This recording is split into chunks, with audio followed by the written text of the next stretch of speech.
शादी करा के राजा चल गईला बहरावा, आई बना त चल जाइब हम नई हरावा। शादी करा के राजा चल गईला बहरावा, आई बना त चल जाइब हम नई हरावा। तोहर आइल नइखी खाए रोटी भात के, अब बुझत नइख हमरा बात के। तोहर आइल नइखी खाए रोटी भात के, अब बुझत नइख हमरा बात के।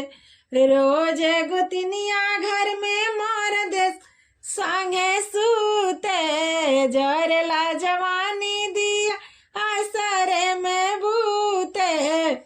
रोज गोतनिया घर में मर्द संगे सूते, जरेला जवानी दिया असर में बूते। उठी उठी रोइले सजरिया पर रात के, अब बुझत नइख हमरा बात के। तोहर आइल नइखी खाए रोटी भात के, अब बुझत नइख हमरा बात के। ए हो बलमुआ तनी बुझा परेशानी, आग लख धाधा कता चढ़ाली जवानी।